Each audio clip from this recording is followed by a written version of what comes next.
시간이 되었습니다. 마음을 정돈하시고 조용히 묵상 기도 드리심으로 7월 14일 주일 예배 하나님 앞에 함께 드리겠습니다. 함께 기도합니다.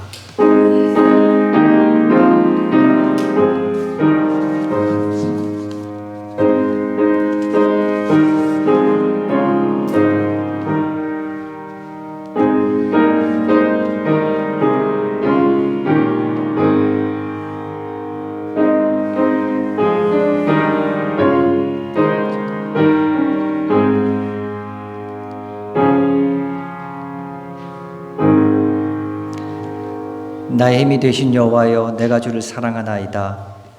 여호와는 나의 반석이시요 나의 요새시요 나를 건지시는 이시요 나의 하나님이시요 내가 그 안에 피할 바위시요 나의 방패시요 나의 구원의 뿌리시요 나의 산성이시로다. 내가 찬송받으실 여호와께 아뢰리니 내 원수들에게서 구원을 얻으리로다. 내가 환난 중에서 여호와께 아뢰며 나의 하나님께 부르짖었더니 그가 그의 성전에서 내 소리를 들으시며 그의 앞에서 나의 부르짖음이 그의 귀에 들렸도다. 아멘. 하나님 아버지 감사합니다. 우리에게 또 건강 허락하여 주시고 주 앞에 나와서 예배드릴 수 있는 마음 허락하여 주시고 환경 허락하여 주셔서 오늘도 이 자리에 나와서 주 앞에 예배드립니다. 우리들에게 하나님 아버지 모든 것들 허락해 주신 주님께 감사드리며 찬양하며 드리는 예배를 주님 기쁘게 받아주시옵고 위로부터는 주님께서 우리에게 준비하신 귀한 은혜가 마음껏 부어지는 시간 될 수 있도록 도와주시옵소서. 주의 은혜 없이는 주의 도우심 없이는 우리가 잠시라도 살 수 없는 사람들임을 고백하면서 오늘 이 자리에 주 앞에 나왔사오니 주여 주의 은혜를 마음껏 부어주셔서 다시금 살아갈 수 있는 생기를 얻는 귀한 시간 될 수 있도록 주여 복 내려 주시옵소서. 이 시간에 이 자리에 와서 함께 예배드려야 되는데 여러 가지 사정을 해서 못 나온 주의 자녀들이 있습니다. 주여 그들의 마음을 기억하여 주시고 그들의 마음을 이 자리가 기억날 수 있게 도와주시오며 이 자리로 달려 나올 수 있는 마음들과 하나님 아버지 환경과 여건까지 허락하여 주셔서 늘 이 자리가 인생에 있어서 삶에 있어서 가장 소중한 가장 귀한 자리가 될 수 있도록 주여 기억하여 주시옵소서. 오늘 한날을 거치켜 주님께 감사드리면서 이 예배를 인도해 줄 주님께 영광 돌리면서 예수님의 이름으로 기도드렸사옵나이다. 아멘. 다 함께 기도드리겠습니다.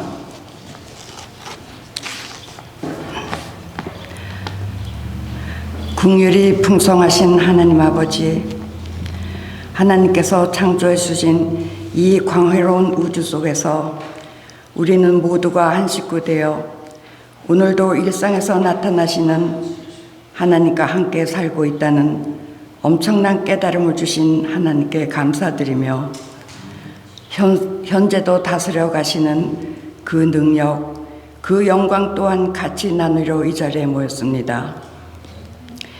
이 예배만큼은 그래도 각자의 마음을 돌아보며 아버지께서 우리 각자 사람에게 아버지의 뜻을 전달하고 우리 반응을 보시기 위하여 하나님의 영을 주신 마음을 읽게 됨에 또한 감사드립니다. 세상의 회복을 이루려고 오실 예수 그리스도에 대한 소망을 가질 수 있다고 할 수 있게 됨에 또 감사합니다. 저희들 작은 모임일지라도 힘찬 찬양과 서로에 대한 사랑이 넘치며 그래도 기쁨을 기도할 수 있는 이 작은 이 공간을 주신 주님께 또한 감사드립니다.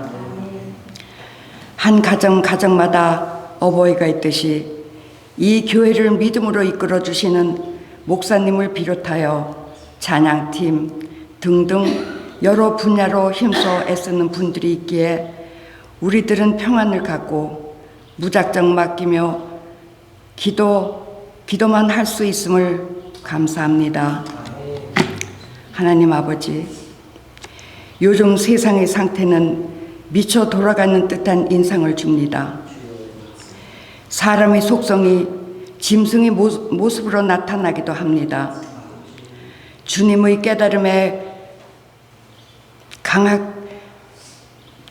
깨달음이 강하게 퍼지며 더 가까워질수록 이런 현상이 더욱 두드러지게 나타날 것입니다. 성령으로 거듭나 영의 지배를 받지 않으면 이 악한 시대를 이겨나갈 수 없습니다. 어느 때보다 자신이 영의 사람인지 살펴보고 회개하여 성령의 지배를 받아야 할 때 우리는 살고 있습니다. 아무리 천사가 전해준 말씀이라 하더라도 그 안에 예수님의 생명과 사랑이 담겨 있지 않으면 가치가 없다는 것조차도 못 깨닫고 살 때가 많습니다. 우리들은 예수님이 진실의 충고와 위로가 깃든 예수님의 사랑이 담겨 있는 영적 사람의 유익한 주위 사람들이 말해도 귀를 못 기울이고 자만감에 빠져 있을 때도 종종 있습니다.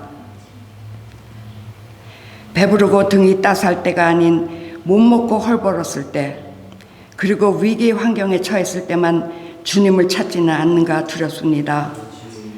하나님이 우리와 함께 하심을 누리게 하시려 때로는 사람의 지혜와 능력이 얼마나 보잘것없는지를 보였을 텐데도 우리들은 자부심과 내 능력만을 믿으며 살아온 것 같습니다. 하나님 아버지, 이 모든 것 용서하여 주옵소서. 회개하게 하여 주옵소서.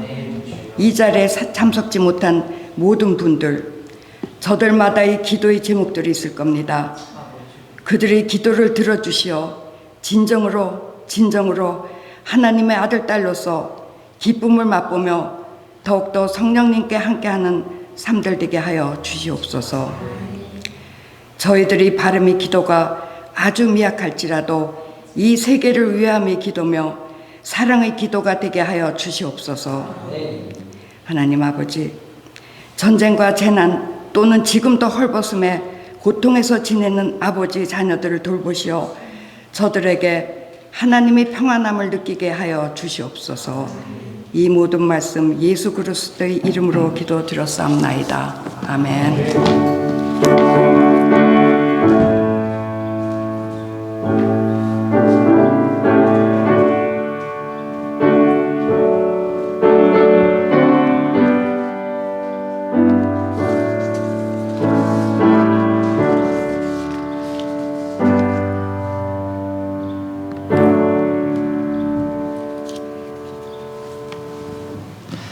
할렐루야. 지난 한 주간 평안하셨습니까? 네. 우리 앞뒤에 계신 분 인사 나누십시다. 안녕하셨습니까? 평안하셨습니까? 반갑습니다. 아이고, 집사님 오랜만에 뵙습니다. 어서 오십시오. 반갑습니다. 건강하셨죠? 예, 광고하겠습니다. 우리 여러 가지 사정으로 예배 드리시지 못하는 분들, 중보기도가 필요한 분들이 있습니다. 여러분 위해서 기도해 주시기 바랍니다. 특별히 우리 지난주에 우리 권영애 권사님 수술하셨는데요. 지금 회복하시는 중에 있다고 합니다. 우리 여러분들 기도해 주셔가지고 건강한 모습으로 나오셔서 다시 한번 또 같이 우리 예배 드릴 수 있도록 위해서 기도해 주시고, 이상원 전도사님 많이들 보고 싶으셨죠? 지금 비행기에 계실 겁니다. 다음 주에 반가운 모습 나누시겠습니다. 그래서 다 같이 잘 돌아올 수 있도록 위해서, 건강을 위해서 또 함께 기도해 주시길 바랍니다. 오늘 친교 식탁은 우리 김상윤 장로님, 김현수 권사님 가정에 섬겨 주셨습니다. 섬기는 손길에 감사드립니다. 하나님 말씀 보겠습니다. 하나님 말씀은 구약성경 열왕기상 21장 1절에서 16절입니다. 오늘 본문이 조금 긴데요. 제가 읽은 성경책으로는 553면에 있습니다. 열왕기상 21장 1절에서 16절에 있는 말씀입니다.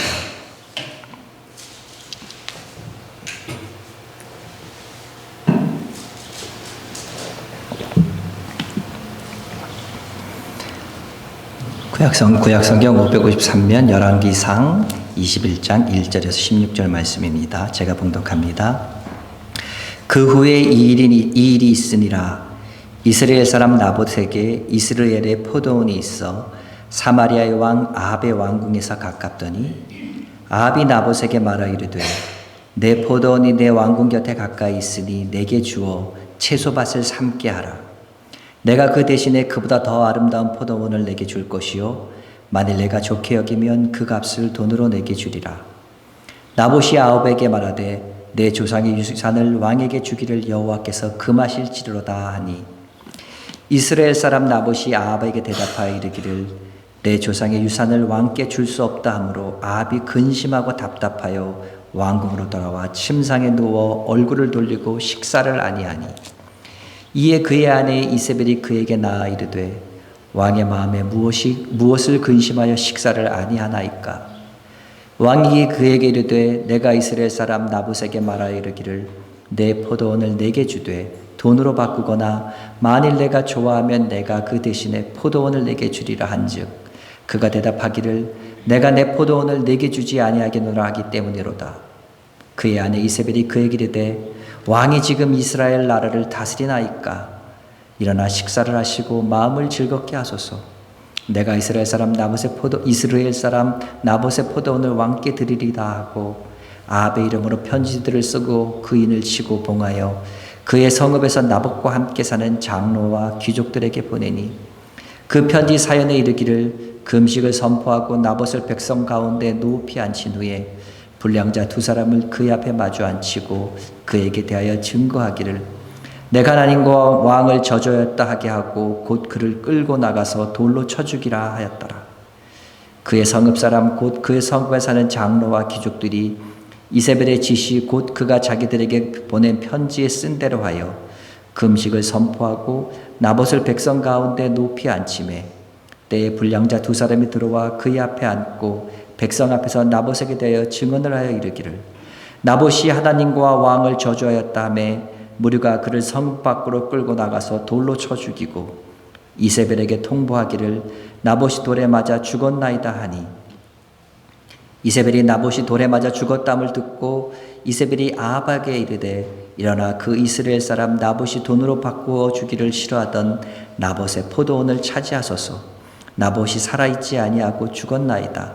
아합은 나봇이 죽었담을 듣고 곧 일어나 이스라엘 사람 나봇의 포도원을 차지하러 그리로 내려갔더라. 아멘. 오늘 성경 본문에는 한 사건이 나와 있습니다. 그 사건의 사건이라는 것은 바로 이스라엘이라는 곳입니다. 이 이스라엘 곳은 굉장히 작은 도시였습니다. 근데 그 도시에는요, 왕의 별장, 그러니까 겨울에 지내는 궁궐이 하나 있었습니다. 그래서 그때도 당시 이스라엘 왕이었던 아합 왕이 이 겨울 별장에 있던 이스라엘에 머무르고 있었습니다. 근데 문득 그의 마음에 내가 조그만 채소밭을 하나 가져서 그것을 좀 가꾸었으면 좋겠다. 그런 생각이 들었던 것 같습니다. 아마 심심풀이 소일거리로 생각했겠지요. 그래서 가만히 살펴보니까 왕궁 바로 곁에 좋은 포도밭이 하나 있는데 거리도 멀지도 않고 괜찮은 것 같이 보였습니다. 그래서 그 포도원의 주인인 나봇에게 가서 얘기합니다. 나봇아, 내가 네 포도원을 내가 사서 내가 채소밭을 가꾸고 싶다. 그러니까 네가 만약에 이 포도원을 나에게 팔면 내가 더 좋은 포도원으로 너한테 줄게. 그리고 만일 네가 원한다면 내가 현금으로 돈으로 너한테 줄게. 네가 원하는 대로 내가 해줄 테니까 그 포도원을 나에게 줘. 이렇게 얘기를 합니다. 근데 아합은요, 상상 밖의 대답을 듣습니다. 나봇이 뭐라고 얘기합니까? 하나님께서 조상들에게 물려주신 유업을 제 마음대로 거래하거나 처리하는 것을 금하셨기 때문에 저는 그렇게 할 수 없습니다. 말합니다. 레위기에 있는 말씀이죠. 하나님께 너에게 주신 것을 가지고 사고 팔고 하는 것을 금하는 레위기에 있는 말씀에 따랐습니다.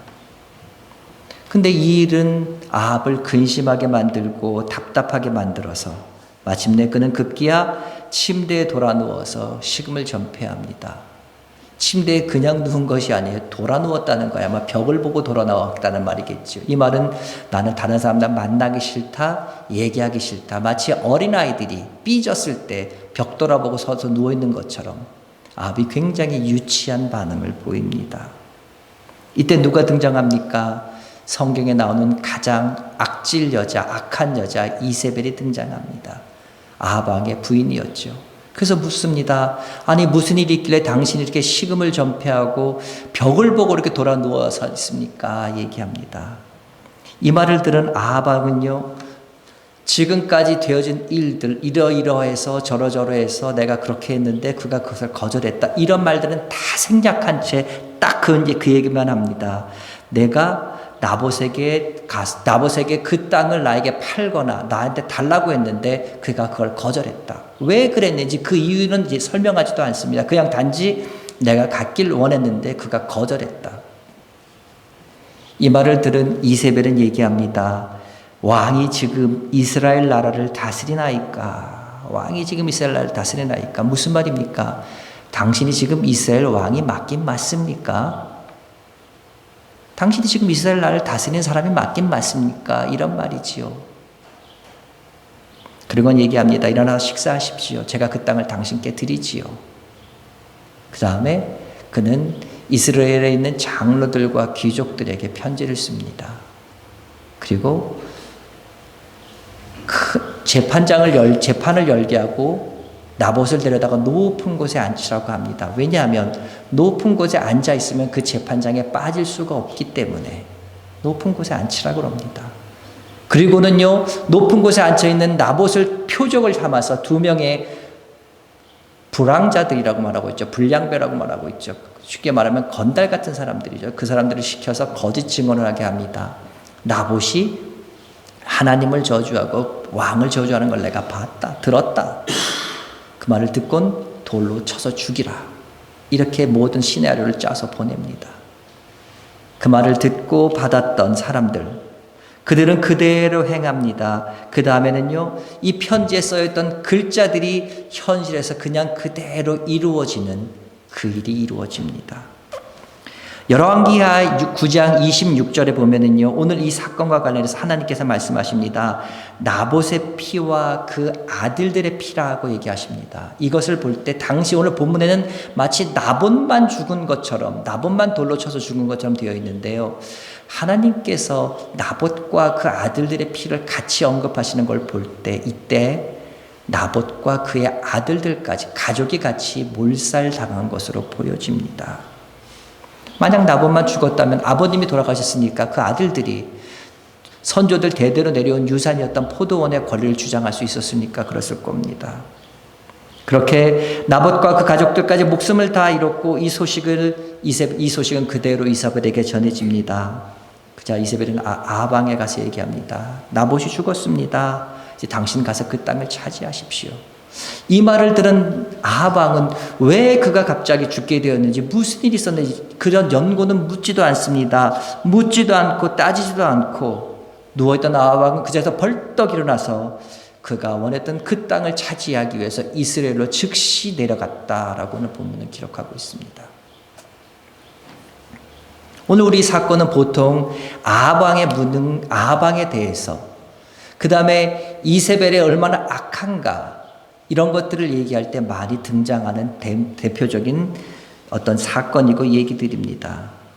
근데 저는 오늘 이 사건을 조금은 다른 눈으로 한번 살펴볼까 생각합니다. 우선 먼저요, 이스라엘 성읍에 살고 있는 사람들 먼저 살펴보려고 합니다. 처음에 서두에 말씀드렸듯이 이스라엘은 그렇게 크지 않은 성읍입니다. 그리고 오늘 본문에 보면은 나봇은 대대로 그 성읍에서 조상들에게 물려받은 유산인 포도원을 가꾸고 경영하는 그런 사람이었습니다.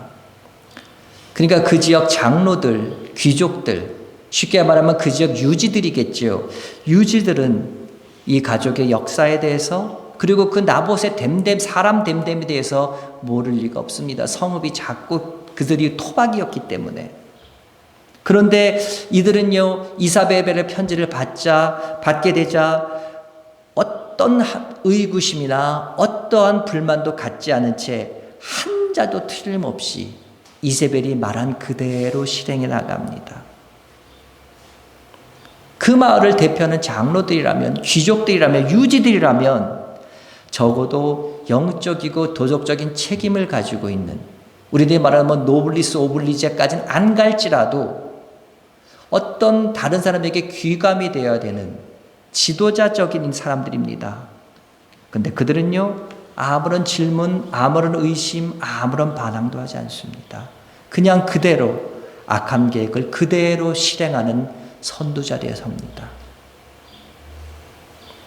오늘 성경에서 무리라고 말하고 있는 이스라엘 성읍의 사람들은 또 어떠했습니까? 오늘 성경 보면은요, 그들이 나봇과 그 가족을 죽인 것은 두 명의 불량자들이 그냥 건달들이 하는 말에 속아서 그들을 죽인 것처럼 되어 있습니다. 과연 그들이 정말 속아서 그 나봇의 가족을 죽였을까요? 그 건달들이, 그 불량자들이 그 지역 출신의 사람들이었다면 아마 사람들은 그 불량한 자들의 사람 됨됨이에 대해서 잘 알고 있었겠지요. 혹시나 만일 그들이 다른 지역에서 있었던 사람들이 와서 그러했다면 처음 보는 두 사람의 얘기를 어떻게 그렇게 쉽게 믿을 수 있습니까? 나봇과 살아온 세월이 얼마나 오랜 세월인데 익히 잘 알고 있지 않겠습니까? 나봇이 어떤 사람인지 사람 됨됨이를 뿐만 아니라 돌로 쳐 죽였으니까 사람의 생명이 오갈 정도의 중요한 대단한 일인데 그것을 어떤 그 동네에서 그 동네의 불량자나 아니면 다른 데서 오서 잘 모르는 사람이 증언했다고 해서 그 사람을 그렇게 쉽게 돌로 쳐 죽였다는 것. 그들은요, 결코 이들의 거짓 증언에 속아서 나봇의 가족을 죽인 것이 아니었습니다. 그들은 이 사건의 내막을 잘 알고 있었을 거예요. 그리고 지금 이 일이 어떻게 포장되어 간다는 것들을 다 추측하고 알고 있었을 거예요. 그럼에도 불구하고 그들은 기꺼이 그 악한 일의 실행자가 됩니다. 나봇의 포도원은요, 한 가족을 몰살시키고 그것을 정당화시키기 위해서 하나님의 율법을 이용한 정말 더럽고 추한 사건의 전형적인 예라고 볼 수 있습니다. 그렇다면 왜 이와 같은 일이 이 가정에, 이 사회에 일어나게 됐을까? 왜 이들은 이렇게 아무런 이런 반구도 없이 나봇의 가족을 없애고 죽이는데 조금도 주저하지 않았을까?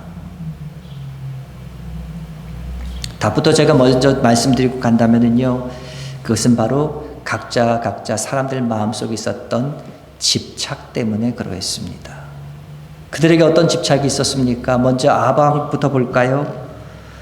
아합은요, 채소밭 하나를 일구고 싶었습니다. 그래서 처음에는 아주 후한 조건을 신사적으로 거래를 하려고 했습니다. 그는 아마 그 거래를 하면서 생각했을 거예요. 내가 이 정도로 거래했으니까 내가 더 좋은 포도밭 줄게. 아니면 네가 만약에 돈을 원하면 내가 더 돈을 후하게 쳐줄게. 얘기했으니까. 더군다나 누가 말한 겁니까? 지금 왕인 사람이 그걸 얘기하니까 내 제안을 거절할 리가 없어.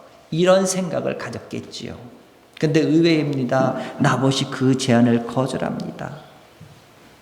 거절을 당하자 왕으로서 거절당하는 것에 익숙지 않았던 그는 이 거절 때문에 갑자기 사람이 이상해집니다. 그러면서 이제 그 머릿속에 무엇이 꽂힙니까? 그 땅, 나봇의 포도밭, 내가 채소밭으로 만들어야 되는 그 땅, 그것이 그의 머릿속에 꽂히기 시작합니다.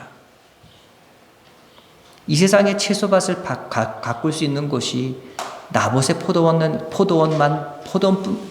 있는 것이 아님에도 불구하고 그는 그 땅에 대해서 이제 집착을 하기 시작합니다. 얼마나 집착을 했는지 성경에는요, 근심하고 답답하여 궁으로 돌아와서 침상에 누워 얼굴을 돌이키고 식단을 했다. 얼마나 그 포도원에 집착했는지 근심하고 답답하고 침상에 누워서, 그것도 돌아 누워서 밥도 안 먹고. 그는 한 나라의 왕입니다. 이스라엘 전체가 자기 땅이라고 해도 과언은 아닙니다. 뿐만 아니라 왕실 소유의 어마어마한 땅들도 있었겠지요. 그러나 그런 땅들로는 이제 더 이상 그의 만족이 안 됩니다. 바로 그 땅, 나봇의 포도밭이 나한테 없기 때문에. 이런 집착이 그를 이불을 뒤집어 쓰고 식음을 전폐하고 뒤로 놓아서 끙끙거리게 만드는 유치한 어린아이와 같은 그와 같은 모습을 보이게 만들어 버렸습니다. 이세벨은 또 어떻습니까? 이세벨에게도 집착이 있었습니다. 그녀의 집착은요, 자존심에 대한 집착이었습니다. 이세벨은 아마 이 나봇의 거절을 왕권에 대한 도전으로 이해했던 것 같습니다. 이세벨은 뭐라고 얘기합니까? 왕이 지금 이스라엘 나라를 다스립니까? 무슨 말입니까? 당신이 지금 이스라엘 나라를 다스리고 있는 왕인데 왜 무엇을 하길 주저하십니까? 무엇이 거칩니까? 당신 앞에 막을 것이 뭐가 있습니까? 이 말이에요. 근데 그가 왕임에도 불구하고 끙끙거리고 있으니까, 거절했다는 것에 끙끙거리고 있으니까 너무나 한심해 보였겠죠. 그와 동시에 그것을, 왕의 명령을 거절한 것을 왕에 대한 도전으로, 왕권에 대한 도전으로 이해를 합니다. 그래서 이 이사벨의 악한 마음에 자존심까지 상하게 되면서, 자존심이 상하게 덧붙여지자 이제 이세벨은 하지 못할 일이 없게 됩니다. 그래서 곧바로 나봇을 죽이고 그 땅을 빼앗을 계략을 세우고 그것을 편지에 써서 실행에 옮깁니다. 그녀에게는 자존심, 그것에 대한 집착이 있었습니다. 성읍의 장로들, 귀족들은 어떤 집착이 있었을까요? 성읍의 장로들이고 귀족들이라면요, 그 성에서 어느 정도 위치를 가진 재산도 있는 그런 사람들입니다. 소위 말해서 유지들이란 말이죠. 유지들이면요, 지킬 것도 많이 있는 사람들입니다. 그들은 바로 이 지킬 것, 그것에 집착하고 있었습니다. 가진 것이 많을수록, 나의 사회적인 위치가 높아지면 높아질수록 그것을 포기하기 어렵다는 것은 더 분명합니다. 물론 내가 가진 것 소중합니다. 사회적 위치 지키는 것 소중해요. 그러나 그것을 아무리 지키기 위해서 잘못이 없는 사람의 목숨까지 희생해 간다는 것, 그것은 그 무엇으로도 변명할 수 없는 악하기 그지없는 집착이라고밖에 볼 수는 없습니다. 직접 돌을 들어서 나봇의 가족을 죽인 사람들은 누굽니까? 물이라고 나와 있는 그 이스라엘에 살고 있는 성읍의 주민들이었습니다. 당시 평민들은요, 변변하게 가진 것이 별로 없었습니다. 내세울 곳이 별로 없었어요. 그런 사람들이 무엇을 집착할 게 있었을까요? 가진 것이 변변히 없었기 때문에 그들의 삶은 항상 다른 사람에게 의존적이었습니다. 누군가가 무엇을 주고 공급해 주는 것이 있어야지만 그들의 삶은 살아갈 수가 있었습니다. 그들에게서 그 공급처는 누구였습니까? 바로 성읍의 장로들이었고 성읍의 귀족들이었습니다. 그렇기 때문에 이 성읍의 주민들은 장로들, 귀족들과의 관계에 그들은 집착합니다. 아니, 더 정확하게 말하면 그들이 먹고 사는 것, 그들의 생계에 집착합니다. 성읍의 주민들은 생계에 대한 집착 때문에 하나님이나 왕을 저주한 적이 없는, 그들에게 전혀 죄가 없는 것을 잘 알면서도 그들은 그들을 향해 돌을 던집니다. 내 식구 먹고 살기 위해서 어쩔 수 없었다면서 남의 가족을 죽음으로 몰아낸 것이지요. 오늘 나봇의 포도원 사건은 전체적으로 보면 무엇입니까? 각자 사람에게 입장이 있는데 그 입장에 어떤 공통점이 보입니까? 무엇인가에 집착했다는 공통점이 있습니다. 만약 그 중에 어떤 사람이라도 내 욕심을 따르지 않고 양심을 따라 행동했다면 나봇의 사건은, 포도원 사건은 일어나지 않을 수도 있었습니다. 그러나 이 사건에 등장하는 그 누구도 바른 선택을 한 사람은 없었습니다. 그저 저마다 내가 가지고 싶어하고 가진 것을 지키려고 하는 집착에 빠져서 마치 한 몸처럼 똑같이 하나로 행동해 나아가서 절대로 해서는 안 된 일들을 그들은 하고 말았습니다.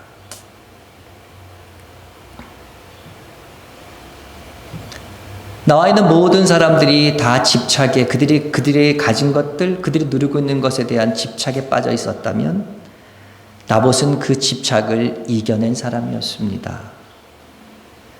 우리도 살아가면서 무엇인가 집착하기 쉽습니다.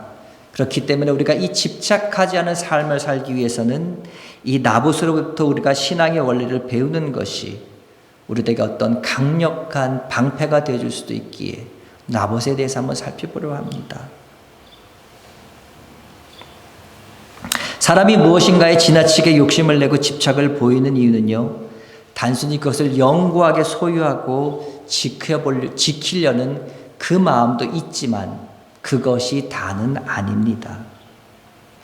어떤 것에 대한 욕심, 어떤 것에 대한 집착하는 진짜 이유는 그 대상으로부터 얻게 되는 만족, 어떤 기쁨이 있기 때문입니다. 그 대상으로부터 만족을 얻게 되고 그 대상으로부터 기쁨을 얻게 되니까 그것을 가지려고, 그것을 놓치지 않으려고 계속 애쓰고 그것이 바로 집착이 되는 진짜 이유입니다. 그런 점에서 보면 어쩌면 나봇은 포도원에 대한 집착이 있었던 것으로 보입니다. 자기 목숨까지 잃었으니까요. 포도원을 지키려다가 목숨을 잃은 나봇은 겉으로 보면 내가 가진 것에 대한 굉장한 집착이 있던 것처럼 보입니다. 근데 만약 나봇이 정말 내가 가진 것 때문에 그것에 집착하는 사람이었다면 그는 진작에 포도원을 양보했을 겁니다. 왕이 더 좋은 것, 더욱더 훌륭한 포도밭을 준다 그랬고 후하게 그 포도밭을 살해하고 사겠다고 했는데 사겠다고 했으니까 아니야, 가진 것에 집착한 사람이라면 그 좋은 기회를 마다했을 리가 없지요. 더군다나 그것을 오퍼한 사람이 누굽니까? 왕입니다. 왕의 명을, 왕의 요구를 들어주면 왕에게 좋게 보일 수 있는 이런 일생일대 좋은 기회인데 그 기회를 왜 놓치겠습니까? 근데 나봇은 이 모든 것을 거절합니다. 더 좋은 것으로 가질 수 있는 것, 더 풍성하게 많은 돈으로 얻을 수 있는 것, 왕에게 신임을 얻을 수 있는 것, 이 모든 기회를 다 버리고 마다합니다. 나봇을 만족하게 했던 것은, 그리고 그에게 기쁨을 주었던 것은 따로 있었기 때문입니다. 그것은 바로 하나님과의 원칙을 지키며 살아가는 삶. 그는 그것을 가장 소중하게 새겼습니다. 하나님 안에서 살아가는 삶. 그는 하나님의 원칙을 많은 재물과 자신의 안전과 이 모든 것, 다른 사람들이 소중하게 지켜가려고 했던 이 모든 것들보다 그는 하나님으로부터의 원칙을 더 소중하게 생각했고 하나님을 더욱더 사랑했으며 그리고 그것으로 인해서 하나님께 주시는 은혜, 그것으로 인해서 주는 만족을 가장 큰 기쁨으로 삼고 여기며 살았습니다. 그는 그 만족을 빼앗기고 싶지 않았기 때문에 왕의 명령을 거역하고 그와 같은 위험을 무릅쓸 수가 있었습니다. 당시가 어떤 시대였습니까? 참된 하나님의 백성, 참된 하나님의 사람이 찾기 힘든 정말 희귀한 그런 시대였습니다. 그런데 그런 가운데서도 하나님과 하나님께 주신 은혜로 만족하고 기뻐하는 삶이 무엇인가를 알고 있었던 정말 희귀한 하나님의 백성 가운데 하나였습니다. 사람에게는요, 누구나 내가 가지고 있는 것을 내가 가지고 사람에게 누구나 무엇인가 가지고 싶어하는 소망하는 것들이 있습니다. 또한 내가 가지고 있는 것들을 지키고 싶어하는 마음이 있기 마련입니다. 앞에서 살펴본 것처럼요, 그것은 정말 다양한 어떤 것이 될 수도 있습니다. 물건이 될 수도 있고요, 자존심과 같은 마음적인 것이 될 수도 있고요, 내가 지금 누리고 있는 사회적인 지위, 내 소셜 포지션, 어떤 사회적인 수준, 어쩌면 대인관계, 모든 것이 다 되어져 갈 수 있습니다. 그래요. 그리고 그것을 유지하고 지켜가는 것, 그건 문제는 아닙니다. 그런데 그것에 대한 대상이 어느 순간 집착이 되면 그때는 더 이상 다스릴 수 없는 상태가 됩니다. 그때부터는요, 집착이 나를 쥐고 흔들게 됩니다. 그 다음에는요, 그 집착이 나의 삶을 서서히 망가뜨려 갑니다. 왜 그 집착이 삶을 망가뜨려지는 제가 조금 이따 말씀드립니다. 우리는 생각합니다. 내 욕심, 내 집착이 내 현실적인 부족함, 무엇이 부족감 때문에 생기는 것이라고 생각하지만요, 욕심과 집착의 진짜 출처는 내 영혼의 빈곤함, 내 영혼의 허전함 때문입니다. 영혼이 비니까요, 우리는 무엇인가를 채워야 돼요. 내 영혼이 비어 있으니까 그것을 채워야 되는데 무엇을 채워야 될지 모르니까 이것도 채워보고 저것도 채워봅니다. 이것을 채워보니까 여기서 작은 기쁨이 있어요. 저걸로 채우다 보니 거기서 어떤 만족을 줘요. 그러니까 이것을 다 한 줄 알고 이것으로 채워야 되는 줄 알고 그것을 쫓아갑니다. 그리고 그것을 내가 가지고 있는 것을 잃어버리면은 이 만족, 이 기쁨을 잃어버릴까 봐 계속 그걸 잡고 집착하게 됩니다. 그렇기 때문에요, 우리 인생의 허무한 것들, 우리 인생의 허무와 이 다른 욕심, 이것은 결코 다른 것으로는 채울 수가 없습니다. 바로 우리의 영혼의 허기짐, 영혼의 목마름은요, 하나님의 은혜로만 채울 수밖에 없습니다. 그렇기 때문에 여러분 가운데 혹시나 어떤 것에 대해 자꾸 집착하려는 마음이 생긴다면요, 내 영혼이 소리치고 있다는 것을 여러분, 내 영혼의 소리를 들으십시오. 하나님으로, 하나님의 은혜로 나를 가득 채워달라는 내 영혼의 아우성이고 소리며 간절한 부탁이므로 우리는 귀 기울여야 합니다. 사랑하는 여러분,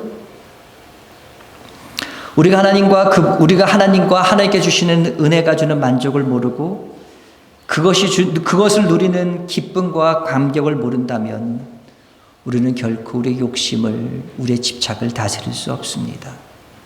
그리고 그 욕심이 집착으로 변해가는 과정을 중단시킬 수도 없습니다. 그래서 무엇인가에 대해서 여러분 욕심이 생깁니까?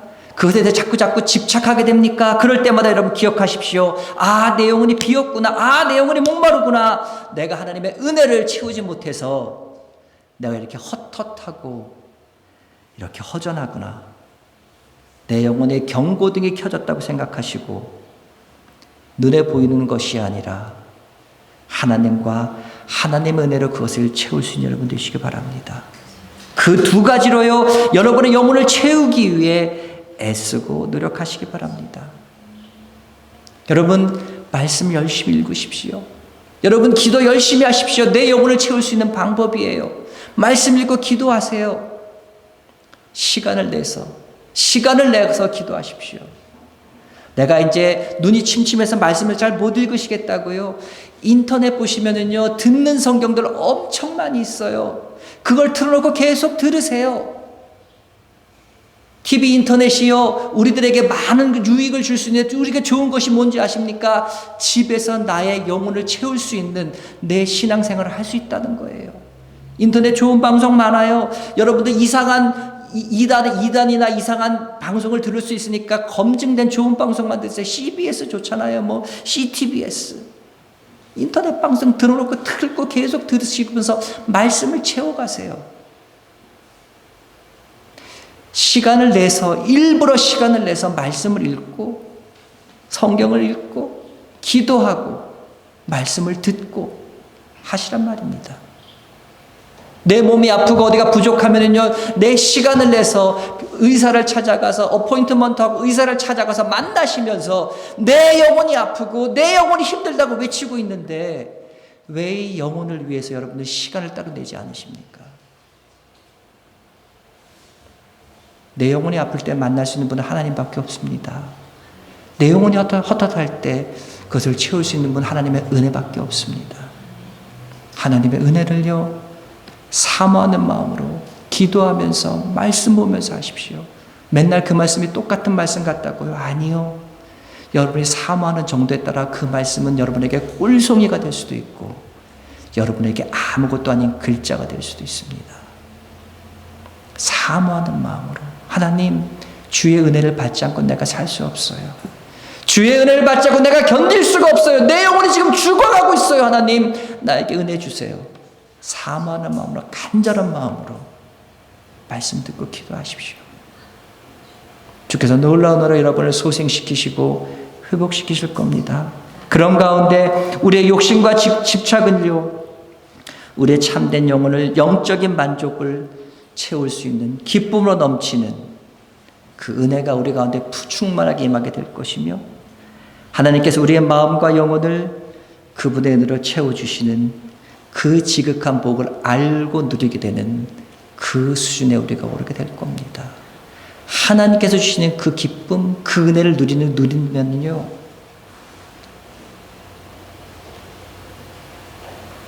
나봇과 같이 세상 모든 것이 두렵지 않게 됩니다. 나봇과 같이 그 어떤 것도 더 귀한 게 없게 됩니다.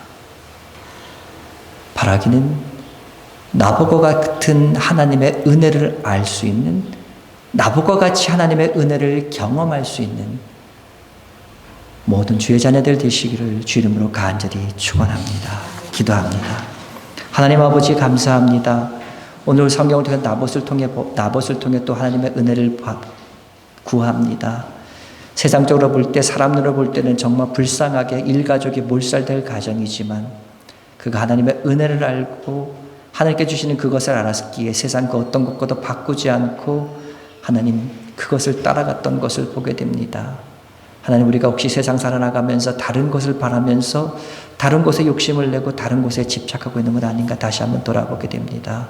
아버지여, 그 무엇보다도 주님께서 1순위 되지 않을 수 있도록 주님보다 더 우선순위에 놓지 않을 수 있는 우리 될 수 있도록 도와주시옵소서. 내 영혼이 갈급해하고 내 영혼이 답답해하면서 주의 은혜를 구하고 있는데 그 소리를 애써 외면하면서 하나님 앞에서 내 육적인 즐거움, 내 육적의 쾌락만 찾고 있는 건 아닌가 다시 한번 돌아보게 됩니다.